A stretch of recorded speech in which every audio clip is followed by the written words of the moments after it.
সবজির বাগানে যাব। আমি আপনাদের এখন সেই সবজি বাগানটা দেখাবো। হ্যালো বন্ধুরা, আসসালামু আলাইকুম। সকলে কেমন আছেন? আজকে আমি আপনাদের একটা গুরুত্বপূর্ণ ভিডিও দেখাবো।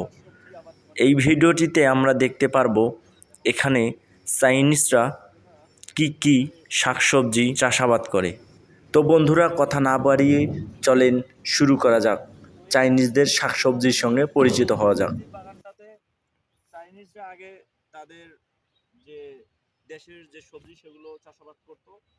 তো ওইখানে আমি আপনাদের যে দৃশ্যটি দেখাচ্ছি এটা হচ্ছে উত্তরা ইপিজেডের কিছু জায়গায় পতিত আছে, সেই জায়গায় কিন্তু চাইনিজরা আবাদ করে। গাছগুলো দেখেন, গাছগুলো অন্যরকম কিসের গাছ এগুলো তো আমরা জানি না, তবে এগুলো তাদের এক প্রকার সবজি, কলমি শাকের মতো গাছ।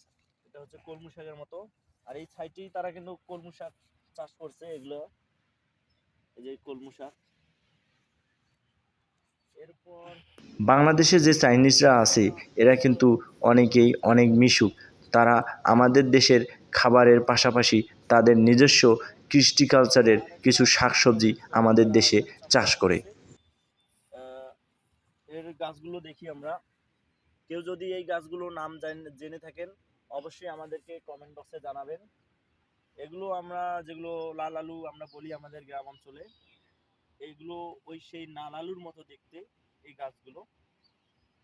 তারা কিন্তু এখানে আরো অনেক সবজি চাষ করতো, কিন্তু ওগুলো সব নিয়ে গেছে ওরা। এই যে ফাঁকা জায়গাগুলো আমরা দেখতে পারতেছি, ওগুলা ওরা নিয়ে গেছে। এখানে আরেকগুলো সবজি তারা আবাদ করছে, এগুলো হচ্ছে বরবটি, আমরা আমাদের এলাকায় বলি। চাইনিজরা কিন্তু বিভিন্ন রকম শৌখিন, তারা বিভিন্ন ধরনের চাষাবাদ করে। উত্তরা ইপিজেডে তারা আমাদের এখানে থাকে, এখানে প্রায় 600 থেকে 650 চাইনিজ আছে। ওরা যেখানে থাকে ওখানে এই ধরনের চাষাবাদ করে। ওরা ওদের যে দেশীয় যে সবজিগুলো আছে সেগুলো তারা আমাদের এখানে চাষ করার চেষ্টা করে, এবং অনেকেই আবার সফল হয়। ওগুলো আবার ওরা রান্না করে খায়। ইদানিং তাদের সবজিগুলো কিন্তু আমাদের বাজারগুলোতেও পাওয়া যাচ্ছে। দাম কিছুটা বেশি হলেও পুষ্টি ও স্বাদের জন্য কিন্তু দারুণ এই সবজিগুলো। চাইনিজরা রান্না করার সময় বেশি তাপ বা সিদ্ধ না করে তারা হালকা ভাজা ও হালকা সিদ্ধ করে সবজিগুলো খায়, কারণ এগুলো এভাবে রান্না করলে নাকি পুষ্টিগুণ বজায় থাকে। চাইনিজদের মুখেই শোনা।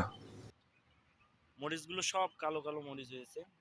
এগুলো বেগুনের গাছ, আর ওইদিকে পুঁই শাকের গাছ। এগুলো তো আমরা নাম জানি না। এগুলো হলুদ পাতা কিসের গাছ এগুলো তো আমরা জানি না, শুধু আপনাদের ভিডিও করে দেখাচ্ছি। সম্ভবত এগুলা নাল শাক জাতীয় কোনো শাক হবে, কারণ এখানে দুই একটা নাল শাকের গাছ হয়েছে। আর এখানে কলমু শাক, পুঁই শাক, আরো বিভিন্ন ধরনের ভেজিটেবল আমরা দেখতে পাচ্ছি।